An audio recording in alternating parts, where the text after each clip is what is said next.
Considering the vast landscape of the oil and gas industry, we need to observe every development very closely. The big picture is a narrative in making, evolving every day, even as we speak. In the present times, oil market story has been no less than a Shakespearean double plot, with numerous twists and turns. Hello and welcome. I'm Garima, and joining me on the Dais today is Gaurav Sharma, Senior Oil Markets Analyst and Forbes Contributor.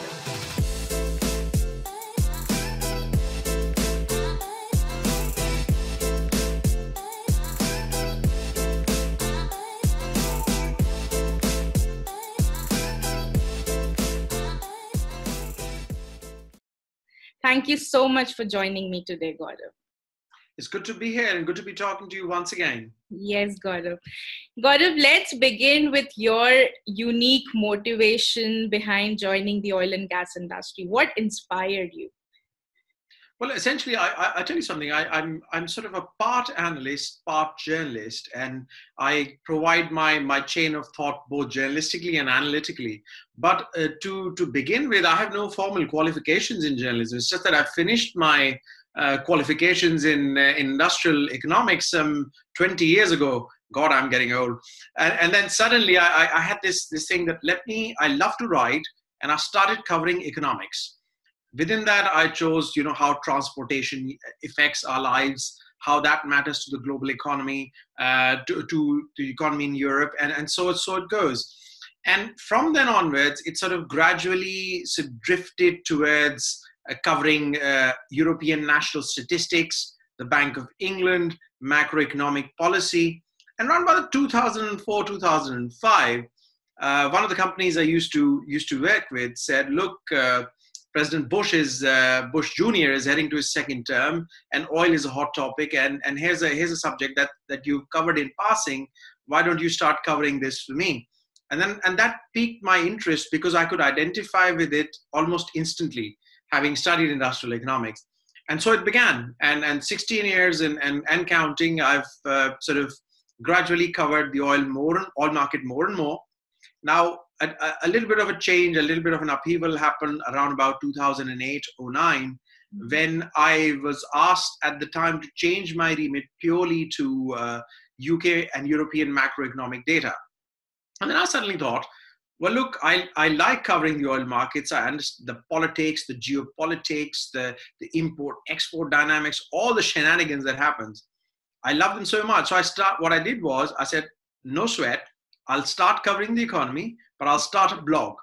Wow. And literally on the Christmas Eve of December 2009, I started my blog, Oilholics Anonymous. And so it's over 10 years of blogging. And that has been with me throughout the journey. And even though I went back to covering the oil markets again around about 2010, 2011, I stuck with the blog and it continues till this day. And in that time, first it was Infrastructure Journal, where the remit changed in such a way that it got me closer to the economies, to the BRIC economies, India and China and Brazil. And I got a front row seat of trying to look at how these oil and gas projects were being built in India, the infrastructure is being built in India, in Brazil, in China, and South Africa, from the standpoint of the importers, as to how the importers are thinking for the next 5, 10, 15, 20 years, and they are financing their projects on that basis, or in India's case, what the government is doing. In China's case, some of their behemoth oil and gas, primarily state-owned, but also listed companies are investing. And so it continues. And for the last 5 years, it's been about writing for Forbes, Rig Zone, and various other titles. But it's been a lot of fun. That I can certainly say. Amazing, Gaurav. And Gaurav, I would like to know, I'm just curious, how have you seen journalism, media, and broadcasting evolving in the industry over the years, from your experience?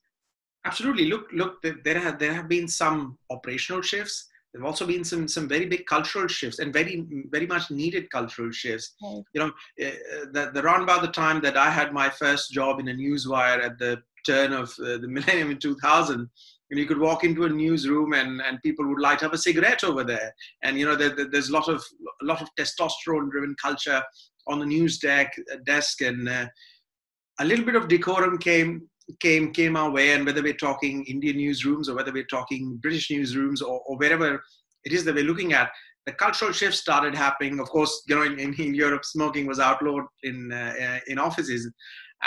So that went, and then some of the culture became of analysis and of journalism became a little bit more structured, in the sense that the accountability rose, the vehicle of dissemination of the information became increasingly digital. You started noticing that a number of publications, whether they are B2B titles, whether they're newspapers or mainstream magazines, whichever part of the world you look in, suddenly started this shift towards digital. Right. And the digital footprint became more and more important and more crucial to a business operations. And the print titles, well, they face their challenges. The age of good old-fashioned advertising, putting a back page, putting a flat plan together for a magazine, that slowly started, getting diluted from around about 08, 09 onwards, especially the financial crisis, sort of pushed journalism towards this digital Alamo, which was cheaper to operate, more efficient, and you could, constantly monitor who's reading your stuff and how and where it's going. So this is the operational shift. The cultural shift, primarily from an energy journalism perspective, and from the kinds of people we interact in the wider industry, whether they be national oil companies, oil traders, or IOCs, is that women started finding their voice, and it was much needed, because it was very sort of old boys club, very sort of stuck in its ways. And suddenly, the sort of around about 2012, 2013, a concerted drive started, especially in Europe, to a certain extent, led by Norway. I must add, the Norwegians are way ahead of the curve when it comes to that.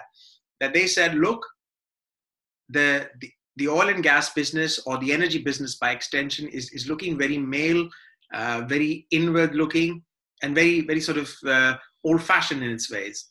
And that there should be a bigger gender balance. And slowly that shift started. And now that shift is quite visible. There's a lot of work still to be done, but that shift is now visible. So even if you look at companies as diverse as the vendors like Honeywell, Schneider, ABB, SAP, they're providing hardware, software, operational technology. So there's the vendor side.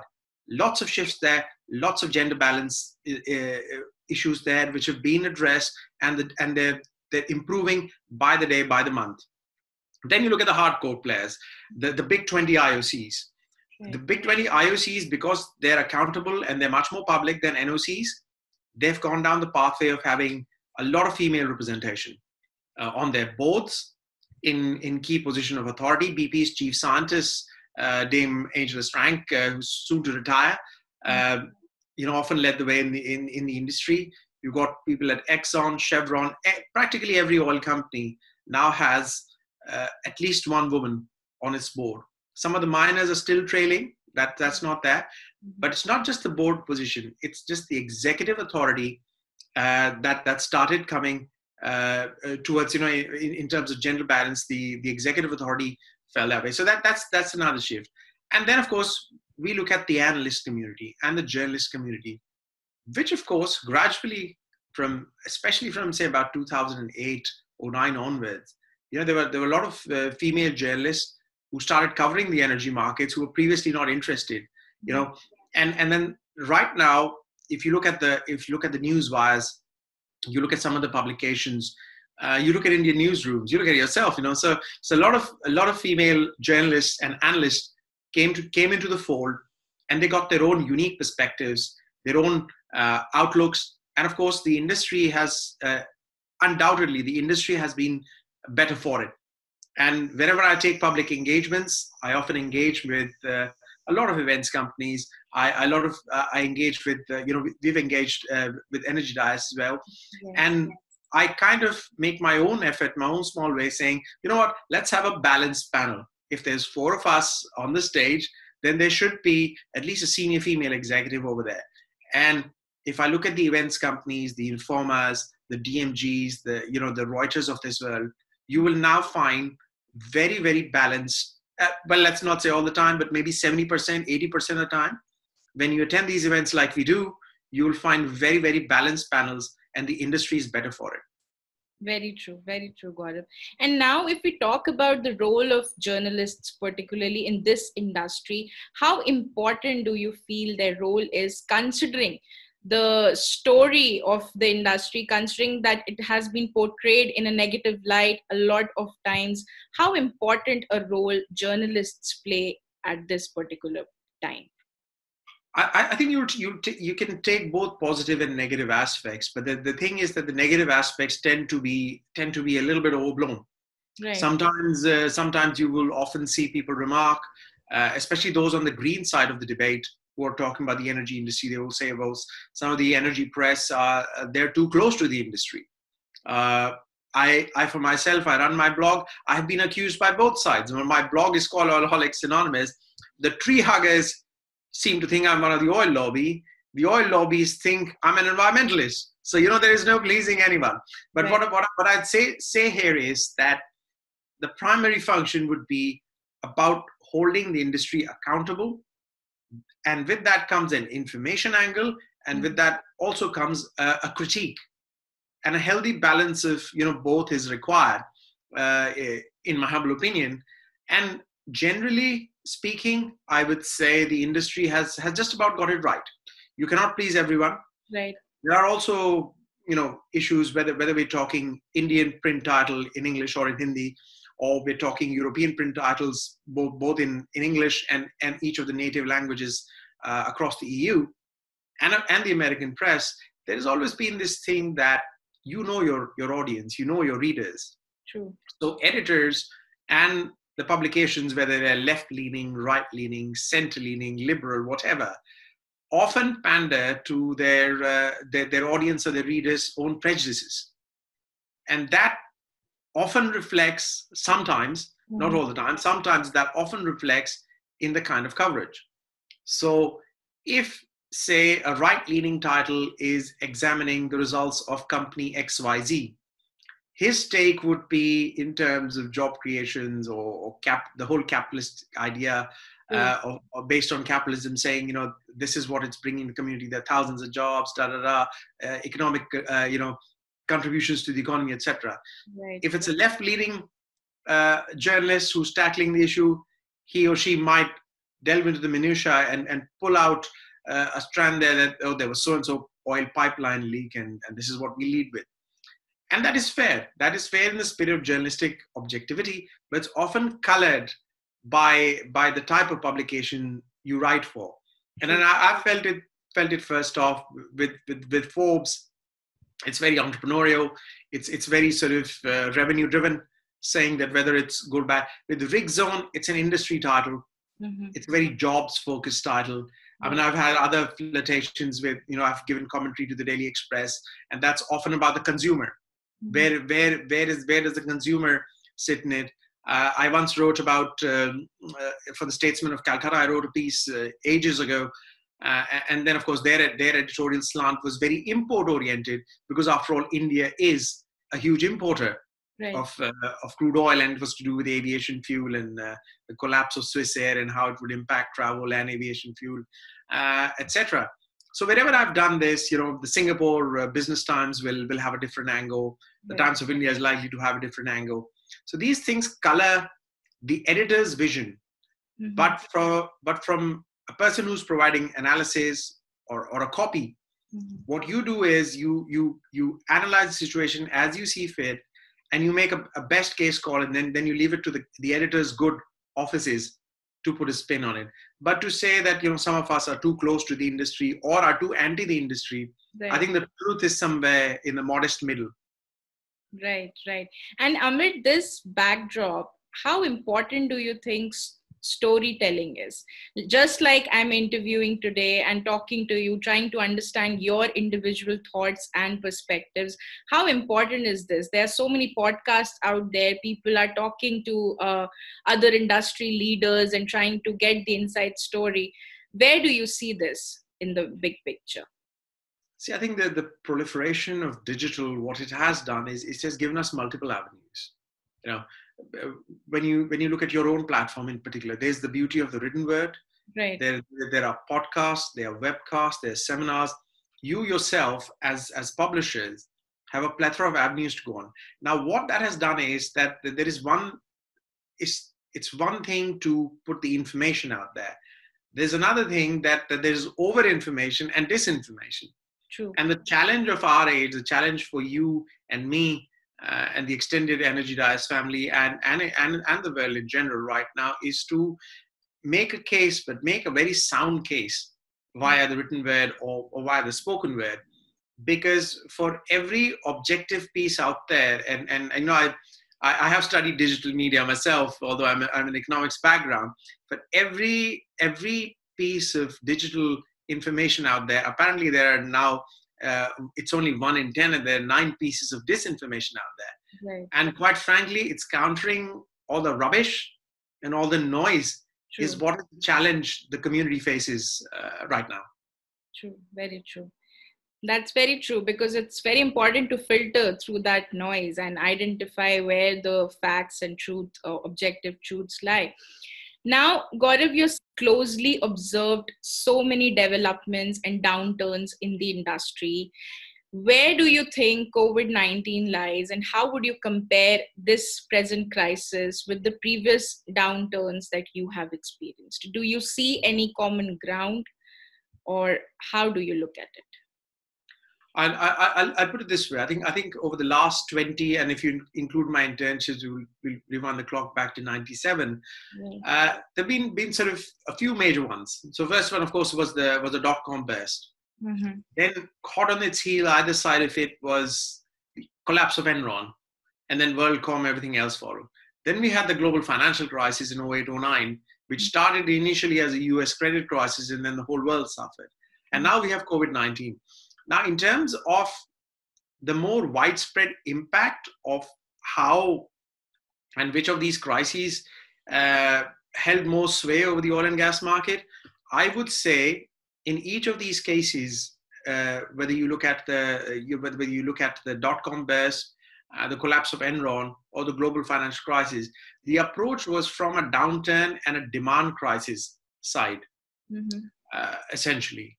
But with COVID-19, it was absolutely farcical that on the 6th of March, when OPEC Plus collapsed, and they came back 4 or 5 weeks later, but by that time it was too late. Right. Between the 6th of March this year and end of April, you had a situation whereby which the market not only faced a demand crisis and a crisis of confidence like previous crises, it also faced a crisis of oversupply. Right. We had oversupply and we had low demand. True. And the result was inevitable, because when the West Texas was expiring on the 21st of April, the May contract, there were a lot of paper traders who were just holding paper trades, and they had nowhere to put that oil, or for that matter, have any intention of taking ownership of that oil. So they started dumping. They dumped, and we headed to minus $37, which was unprecedented in history. It is unlikely to be repeated. Never say never, but it was an aberration, and that brought home the realization that what a simultaneous demand and supply crisis can do to the world. Right. And do you think these oil market cycles get too personal at times? And if yes, in what ways do they impact us, the people who are inside the industry? Oh, definitely. Look, it has. Well, I can only speak for myself. In all the time that I've covered it, in all these years, it has always been a cyclical industry. And I think reading my history of the oil and gas business, and rewind the clock back to the Arab embargo and all those years, and all the stuff that you read at university, right, and then use for historical references, it has always been a very cyclical and a very geopolitical and political industry. That goes back to President Roosevelt and Ibn Saud Abdulaziz, the man who founded Saudi Arabia. Okay. And that will never change. Now, does it get too personal? Of course it does. Now, oil for years and years up until recently, and we'll talk about it later, up until recently when there are multiple sources, avenues of energy, and we might move away from fossil fuels at some point in time. Right. Up until now, it has been very, very political, in the sense that the Saudis use it as leverage over the States. The States thinks it can count on Saudi Arabia. Saudi Arabia is competing with Russia. And now Saudi Arabia, Russia, and the United States, which still, despite all what has happened, remains the world's largest producer of crude oil, are in competition too. Now, in the US, there is the spirit of private enterprise, or lack of, or zombie companies kept afloat by credit. Right. Whatever you call it, however you might criticize or praise the US industry, it's a private enterprise. In Saudi Arabia, there's only one game in town, the king, and his tool, Saudi Aramco. So with one flick of the switch, the Saudis can turn up or turn down the production. That's not a luxury the Americans have. Right. Then there's Russia, where there are private companies, but there's also a behemoth called Rosneft. No, so there President Putin has this thing about being as authoritarian as he can, if I may use the expression, and say, well, we will still control it like a quasi-state entity, our industry. And then, but at the same time, he also encourages his private sector in the sense that Russian taxation is in rubles, but their revenues of these oil companies are in US dollars. So the Russian state also provides comfort to its players. So it has always been political. Then this is just the producer's side. Look at the importer's side. The big five importers are China, the US, followed by China, followed by India, followed by Japan and South Korea, in that order. And of the big five, I think if you discount the United States, the other four are major importers, major net importers. So how does this jiggery-pokery start happening in the industry? Well, as soon as the shale bonanza, shale revolution, shale myth, whatever your political persuasion you might want to call it, as soon as American light crude barrels started hitting the waves, certain OPEC members were in trouble, like Angola and Nigeria, whose light crude competed with that of the States. But incremental US cargoes, now head to Taiwan, to South Korea, to Japan, and they're changing the whole refining complex in this region, especially after the lower sulfur requirements for marine fuels with IMO 2020. So the Americans now have clout there. OPEC always, is the Saudis are the kingpins of OPEC. And the Saudis are not directly impacted by this, but some OPEC members are being hurt, but Saudi Arabia is still firmly on the US diplomatic side. And then you have countries like, authoritarian regimes like Iran, like Venezuela, etc., who have their own geopolitical ambitions, but feel cornered by international sanctions and banking and insurance, where again America has a very big upper hand.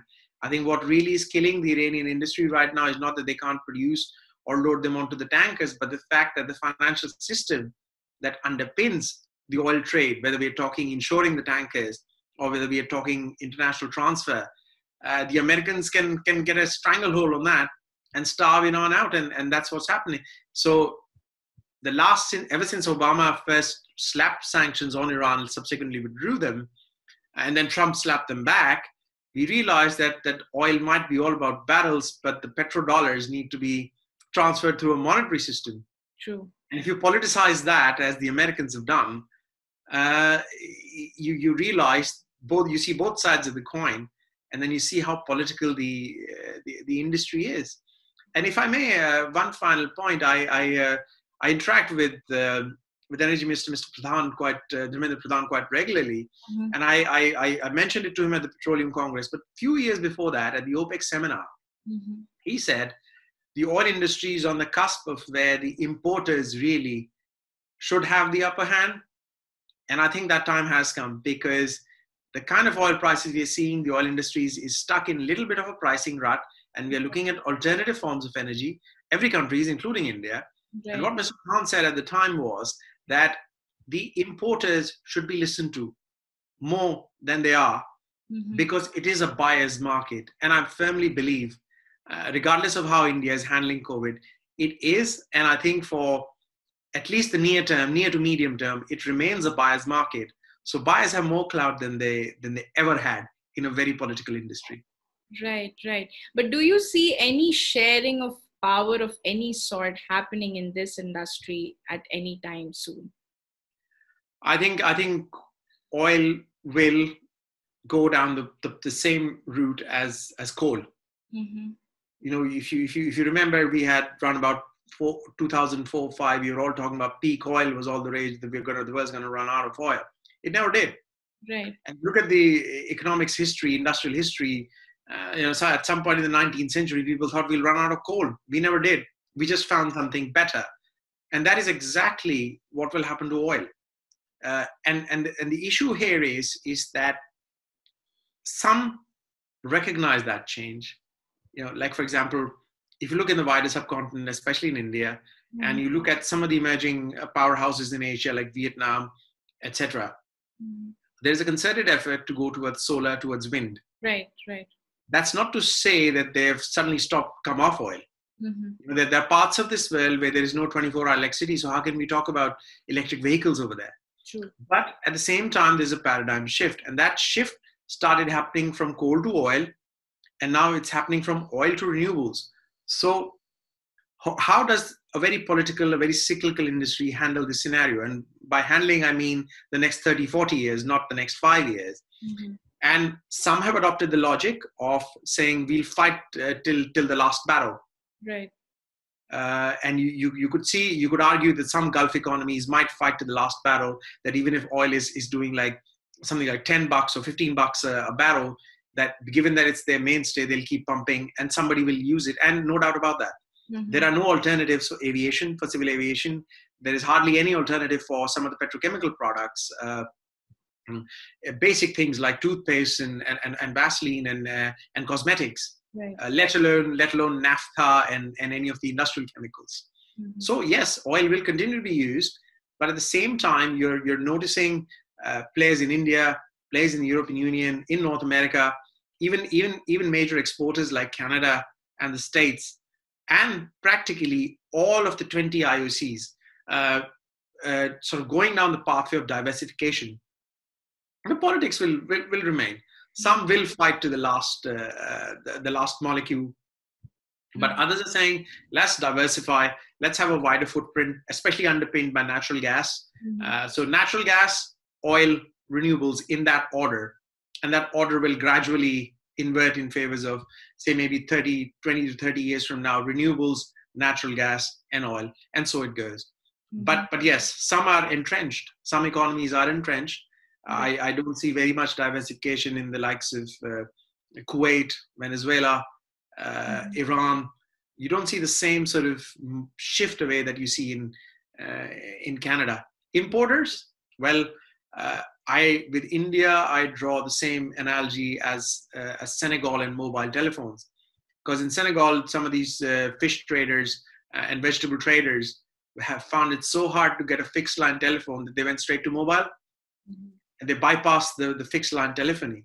So if you look at the Modi administration's efforts in trying to find a renewable Alamo, there are parts of India where there are certain projects, and there's a lot of work to be done, where electrification has basically, rural electrification has gone straight from solar and wind, yes, to the domestic power grid.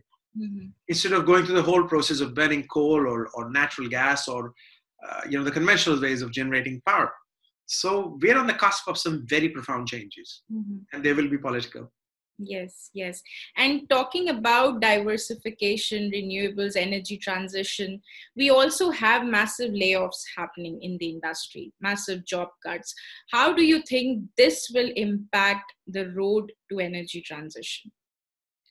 I think what you will see is a reskilling of the workforce. Essentially, what you will have is a scenario whereby which a lot of the IOCs especially, and some of the more progressive NOCs would start phasing out their skill set or move the traditional skill set, your standard oil and gas engineers, up to the boardroom, so that the talent that's coming up can benefit from their experiences in terms of where the energy sector is going, but at the same time, you'll get a higher digital skill set. You'll have a lot of the second generation or the third generation or the fourth generation of this oil and gas 4.0, energy 4.0, or IIoT 4.0, whatever you want to call it. Is gonna they will combine physics and computer science. They'll be more digitally savvy than their predecessors, and the operating technology that they use and the information technology that they use will be more closely aligned. So the refineries will get more and more digitized. The drilling sites will get more and more digitized. You will find offshore operations in India or some of these new terminals in India that Reliance is working on, that you will find that once the initial setup has been done, they're probably being run out of command centers in Navi Mumbai or somewhere, that the physical presence, somebody pushing a button or pulling a lever in Jamnagar is not there. And that's what I'm noticing in Houston. That's what I'm noticing in Aberdeen, here in the UK. And there's going to be more and more of that. So job losses, the next 3 to 4 years, there's going to be quite a few retrenchments, especially due to COVID. Right. But COVID might give people an excuse to reskill and re-gear their workforce as well. Or should I say a reason or a pretext? Let me rephrase that the global financial crisis did not, because the global financial crisis is purely a crisis of demand. Demand came back around about 2011, 2012, the industry got on with it. But right now, the supply scenario is changing. The consumption scenario is changing. Right. There'll be a lot of pain in the industry. I think you've already heard BP, Chevron, Shell, a lot of these, even the Chinese majors, the shipping companies, it's being felt across the board. Trading rooms, shipping, and E&P.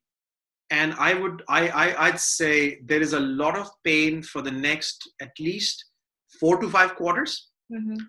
And round about the end of 2021, you will find that a number of these companies find themselves in a more diverse shape, especially the IOCs, and that they'll claim that they have an oil division, a renewables division, a natural gas division, a petrochemicals division, and they're all in happy coexistence. And for instance, some of the listeners might like to know that Shell actually provides electricity in the UK and Netherlands. So you will see a lot of these changes. The portfolio will be changed. Right. And once the portfolio changes, the workforce changes. So pain, short-term pain, but I think medium-term gain via different sort of an engineer or different sort of a manager. Right. And what would you advise to the oil and gas companies today with respect to how well they can manage through this crisis? Because there are health and safety concerns now, coupled with a lower price environment, overstocked supply, and job losses. How do you think they can respond to this crisis today? Incidentally, in 2017, I had this conversation with the former CEO of BP, Mr. Bob Dudley, and I think he summed it up quite well. He said all those $100 oil prices that you saw both before the financial crisis and after the financial crisis, up until about 2016, they were an aberration. And he said that if the industry doesn't adapt, it may as well die. So he said that the pathway forward is for the oil and gas business and the energy business by extension, to bring the oil price to $1.30 break even. And that keeps those operations viable at a low cost. And then you use your revenue to completely change your mindset. So my advice would be, unless to every aspiring, well, let's do it at an individual level, to every aspiring oil and gas engineer, petrochemist, or chemist, your skill set would need to be more adaptable. I train myself even now. There is no such thing as a finished article. So for the new emerging engineering, scientific, and petrochemical workforce, you will constantly need to be on your toes. One would be the scientific and the technical knowledge. The other would be the managerial pathway. And both pathways are digital. It's as simple as that. I've been visiting refineries for 20 years. And the refinery of today is nothing especially some of these sites in Texas and Oklahoma, they're way ahead of anything. You just see the tiniest of infraction and there's a shutdown. And because of digital, their downtimes are down significantly. Before COVID hit, I visited a refinery in Austria, and they were operating at 97% capacity utilization. Of course, because of COVID, the demand has fallen, and that same facility is not running at that percentage right now because there's no demand. Right. But when the demand was there, it was using 97% optimization, and that was incredible. And that's going to happen more and more. In India, you'll probably see it in the private sector more, possibly by the Reliance facilities more. And in the Middle East, it's like I think ADNOC is a good example. ADNOC leads the way in technology. I think it's even ahead of Aramco in my opinion. So for the emerging workforce, whatever pathway you choose, it will be digital, but always be mentally prepared to sort of rechange your mindset every 3 or 4 years. Because if I draw an analogy with my own professional journey and the kind of writing and analysis I've done, I realized for me to sort of rechange my mindset, it took once, sort of say every 7 or 8 years. Now I drop concepts, I drop economic modeling concepts, and they are redundant within 2 years. And in COVID's case, they were redundant within 3 months as soon as 2020 started. So always be, the one thing that I will say is always be prepared to read a lot. Sometimes just switch it off. Just get a good old-fashioned book from your bookshelf and my bookshelf. As I said, read a lot and constantly be, I'm not saying be on edge or be nervous about it, but be prepared to think beyond the box. Otherwise, you're in trouble, not just in the oil and gas industry, but in the wider engineering and technology profession as a whole. Very true, very true. And what do you think about the investment climate at this point of time? If we look at the oil stocks, what would you tell people? So if you look at the big 20, I think right now, first they were oversold. Then on the back of that overselling, they were overbought. There is no sort of firm direction for them. But what I would say to people, to investors, that if you look at the likes of Shell, BP, Chevron, etc., or some of the Indian explorers, some of which are actually listed in London, either on the junior exchange or in the London main market. If you look at investing in the oil and gas sector, whether you're talking stocks or whether you're talking physical investment via projects and things like that, one key takeaway is that think for the next 5 to 10 years and see how much they're diversifying. And a lot of the European majors, the Totals, the Shells, the BPs of this world, they're diversifying quite fast. And on that basis, the world is always going to need energy. How we find that energy, Alamo, whether it's renewables, natural gas, oil, a mix of everything, is a different conversation. But if you see a company that is very well diversified, you should back that company because its prospects for the next 4 to 5 years are pretty good. And if you look at the oil majors, I can only speak for the London listed ones that I monitor. BP's price fell to a 10-year low. Shell is doing something like 1,300 pence right now, which is half of the level it was pre-COVID and pre-oil oil price collapse. You can take a position in these companies, and I think they have a long-term future, because they realize that in order to have a long-term future, they are diversifying. So I would say the oil and gas sector still represents good value for money if you are after dividend shares. So you should take a position in these companies, but with a long-term objective. If you think you take a position tomorrow and you think you'll make a profit on the Mumbai Stock Exchange within a matter of months, then you're kidding yourself. So if somebody's going for an Indian stock like Reliance or any of the Tata holdings, you back it now and take it from a dividend perspective and see it over the course of the next 4 or 5 years and see it through. So they do represent good medium-term opportunities, but near-term, I think it's not a good time right now to play in the market because it is very, very volatile. Right. And now, Gaurav, you have been on the panel of such major energy events talking about ADIPEC being in specific. Now, with COVID-19, what kind of shift do you observe in events like these? How important they have been for the oil and gas industry and still are? But do you see some of them being shifted online in some time? And what would be some other changes that would come in the organizing of these events? Look, you can talk about the events as well, and you can also talk about remote working, which all of us right now are under circumstances are being forced to do. Yeah. First come to the physical aspect of the event side. These industry events, well, look, they serve a dual purpose. On the one hand, it's all about PR and networking. You cannot deny that. That's it.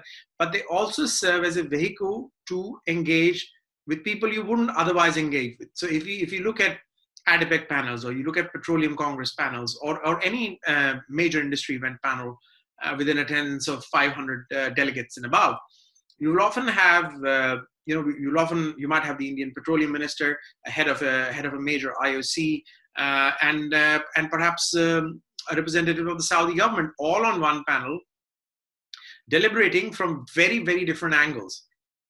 And then the audience then tends to get informed, because you have a different perspective from a private IOC, you'll have a different perspective from the Indian minister, and you'll have a different perspective from an exporter like Abu Dhabi or Saudi Arabia. And it does inform your decision making. It does inform your investment, colors your investment vision, how you want to exercise your prowess for whatever reason, whether your objectives are related to sustainability, whether it's about making money, or whether it's about trying to understand the long term. With COVID, what's happened is that as things stand out here in Europe, and I can also speak for the Middle East, physical interaction via a major event is looking highly unlikely until November, at least November. Now, going forward, will the industry suffer, and will we turn more and more to online? I think the jury is still out there. I think there's a certain charm about sitting together. I think my last conversation with you in Abu Dhabi was very different. It was we could speak person to person and stray beyond the webcam and discuss the wider dynamic.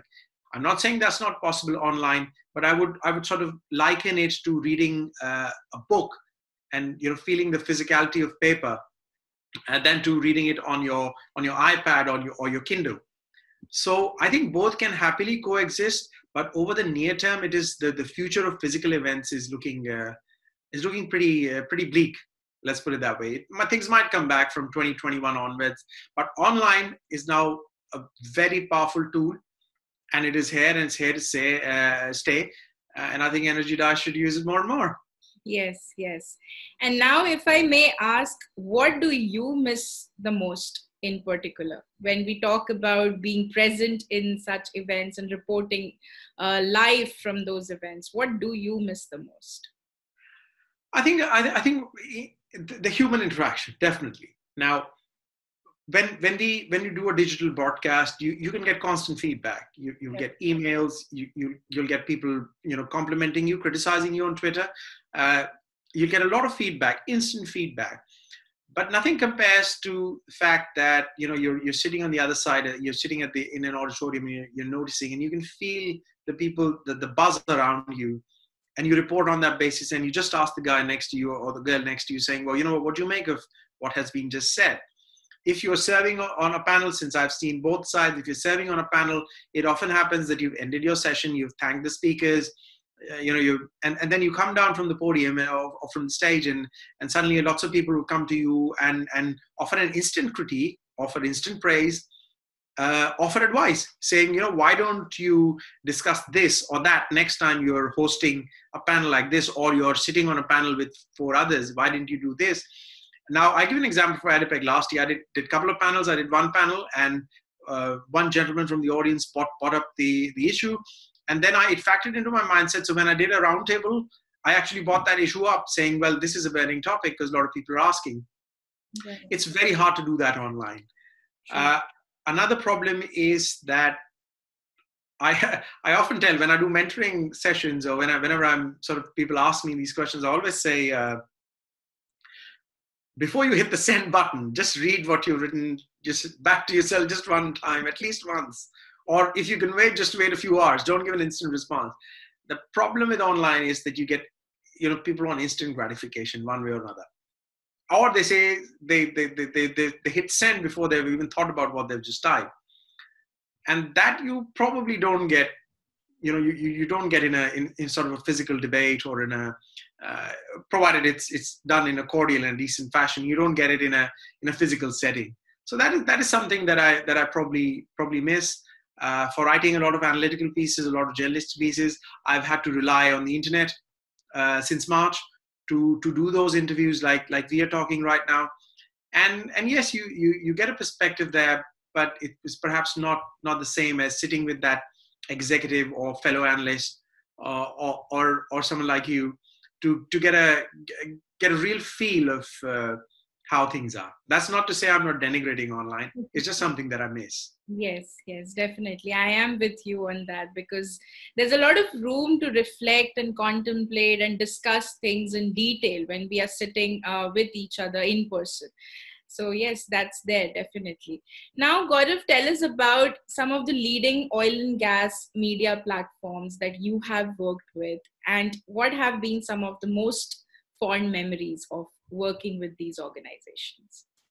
I think I started my journey as a Reuters affiliate Newswire, then went very briefly to a newspaper, then did a few years of B2B titles related to the industry, then covered a Canadian Newswire, covered UK economic news for a Canadian Newswire, then back to Infrastructure Journal, and then Forbes and everything that has since followed. I think for the last 3 years, I've also written. I used to be the business editor for Newsweek media group at one point in time for 2 years. But for the last sort of 3 to 4 years, I've pretty much very much had the freedom to provide my input to various publications. There are, as with any publication, there'd be good times, there'll be bad times, but overwhelmingly, the experience has been very positive. And I think the change that I saw around the turn of the last decade, around about 2009, 2010, with the proliferation of digital, was amazing.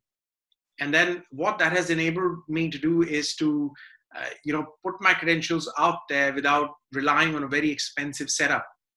I pay for my blog, but it is nothing compared to, let's say in an alternative universe, instead of publishing my blog, I was printing a brochure or a magazine or something like that. The cost would be tremendous, at least 5 times for just one post than what I pay Google to host my domain.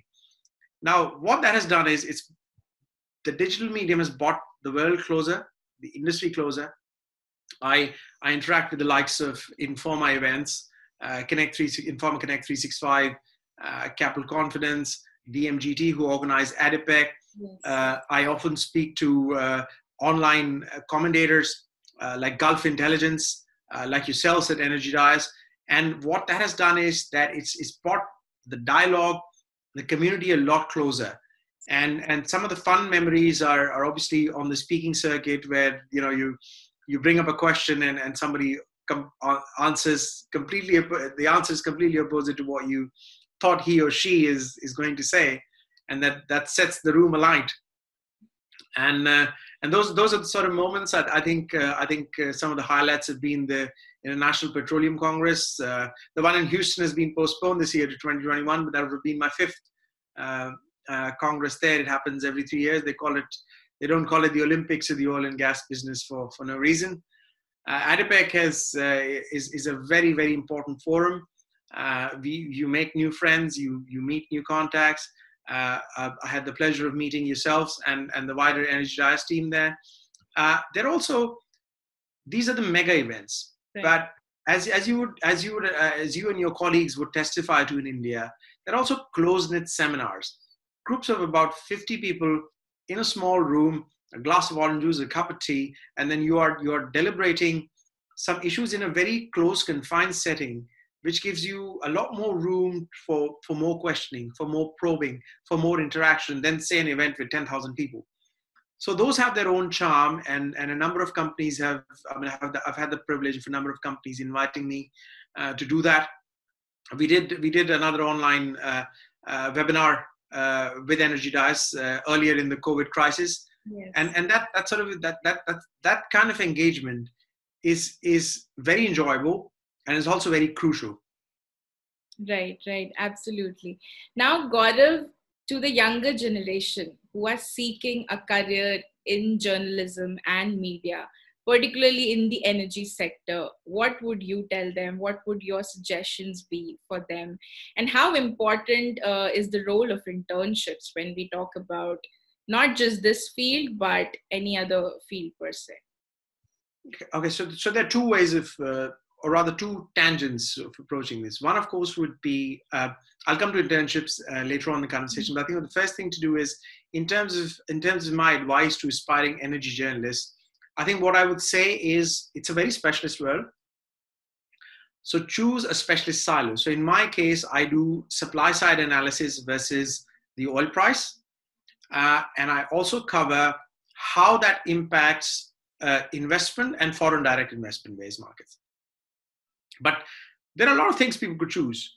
People could specialize in downstream, in upstream, in midstream, in the proliferation of technology in the oil and gas sector, in operating technology, process optimization, utilize it. What I would say is that once your holistic outlook has been formed, that you've got the basics of the oil and gas business, how the benchmarks trade, who are the key importers, the key exporters, the key stakeholders. Once the basics, you've pinned them down, choose a specialism. Choose one particular aspect of the energy business. It doesn't have to be oil and gas. Could be, could be petrochemicals. Could be the wider petrochemicals complex. Could be power. Could be utilities. Get the basics of the energy sector right, and then pick a specialism. So that is one advice. Second advice would be, if editorial circumstances or professional circumstances, or you might be a corporate copywriter, corporate circumstances push you towards a certain direction, and you think that that is where your long-term future lies, by all means pursue that. But if you have a tiny bit of interest that's been kindled in another aspect of the energy spectrum, well, write a blog.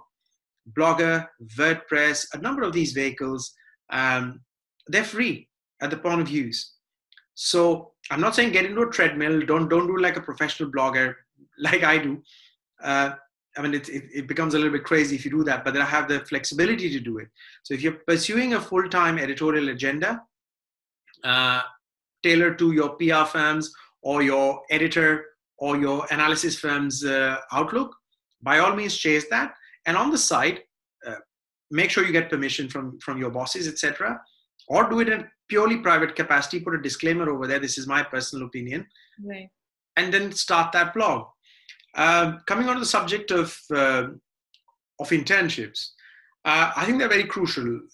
The world of internships is changing, and it's changing dramatically.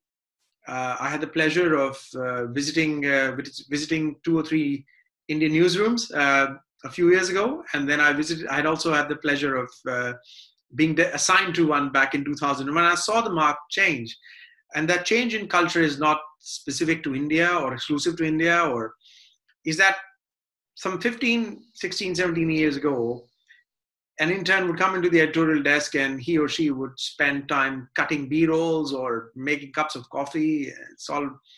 It was thoroughly unrewarding. I mean, I was very lucky in '97 that when I did my internship at CNBC Asia, and I think and then I especially came to India and did a brief stint at Indian Express. I was so lucky that I had managers who would say, all right, you know what, this triggers your fancy, write a story, let's see what you can do. That sort of thing. And then they'll give you feedback saying this is how it should be and this is how it should not be.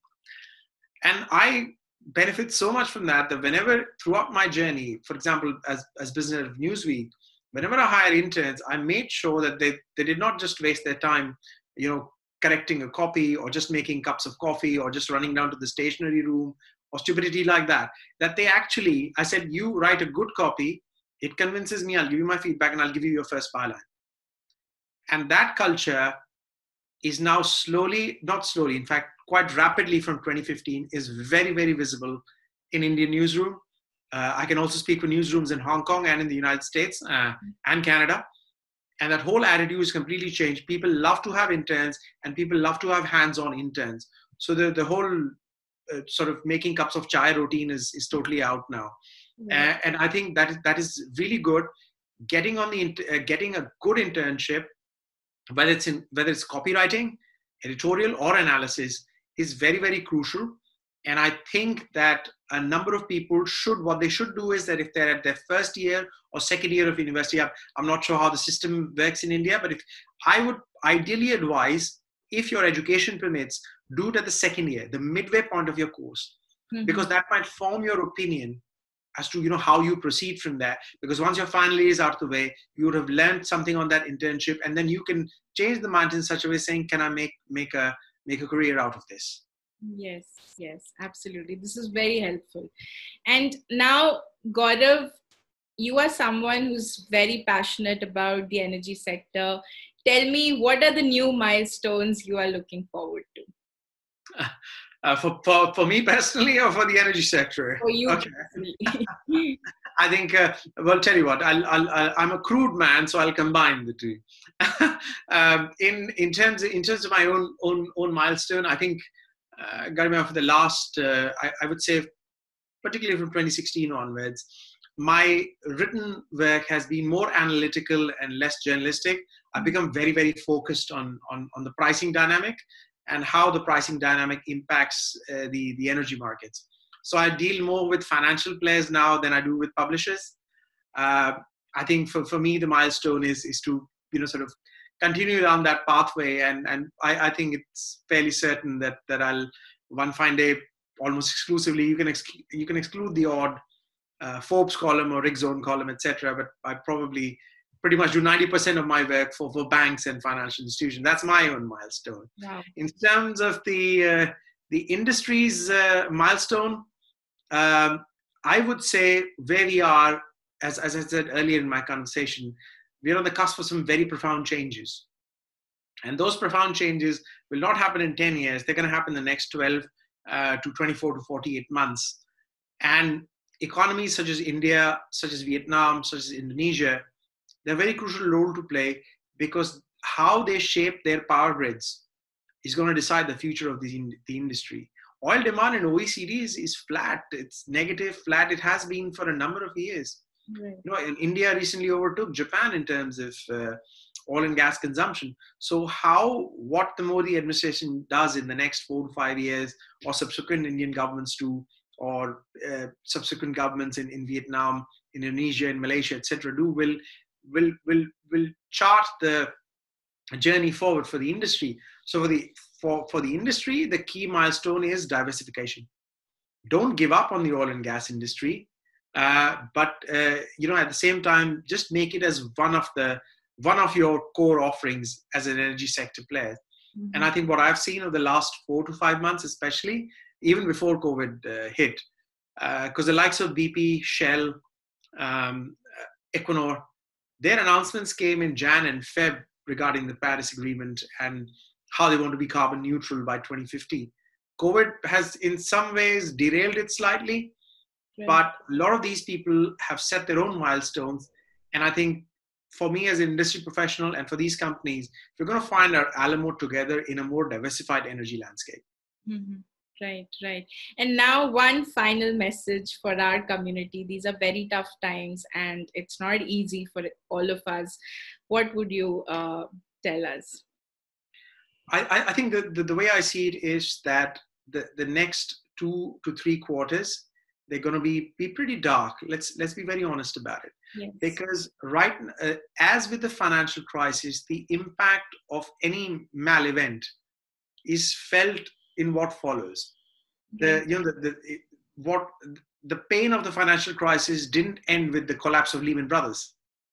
Similarly, as India or Indonesia or the European Union or North America or Latin America, as they emerge from COVID-19, there could be a second wave, there could be a third wave, there could be a vaccine tomorrow. There are already some very viable treatments out there, but it'll take time for them to spread. The problem here, the classic problem here is to not get too disheartened with the near term. I know it is very hard. Believe me, I had a window seat to it when the financial crisis happened, and it's very hard to keep your focus because you think, well, hang on a minute, it's all doomsday. And then the job losses will come when the industry has a complete idea of that COVID is ended, and this is how they see the next 2, 3, 4 fiscal years. So that's when the job losses will come, and it become really painful to see the newspaper every morning or online to see thousands of job losses. You've got to keep your cool. I know it's very hard. You've got to keep your cool. You've got to keep your confidence, and you've got to think, well, look, right now, my dream job, I finished my university, my dream job is not materializing. So how do I utilize that time? Utilize that time and that energy to sort of refocus your thinking, maybe write an article, write a blog, like I said, and see if you have the window of opportunity and the finances to do even a mini course. I'm not saying do a postgrad or start a PhD. If you can do a mini industrial course that you can retrain in energy management, oil and gas management, operation technology, whatever, take up that opportunity and keep applying. Because I can tell you from personal experiences, you send so many CVs and you get a reply back saying, well, you know what, is there something wrong with me? No, there isn't. It's just that it's a very competitive world out there, and that you've got to keep plugging away. And do not let COVID, which is a near-term problem, derail your ambitions, not even in the slightest. I think that's the takeaway that I would suggest. That's a very strong and empowering message, Gaurav. Thank you so much. Thanks a lot for joining me today on the Dais, sharing your story, sharing your perspective. And you have always helped us, understand the dynamics of the oil market. You have always simplified the dialogue for us. And we will continue to look forward to all your analysis and look up to you for wherever we feel stuck or get stuck, Thank you so much for everything. And thanks a lot once again. Absolute pleasure. It was an absolute pleasure to be here. And always, I look forward to engaging with you and your colleagues any time of the day. Thank you so much.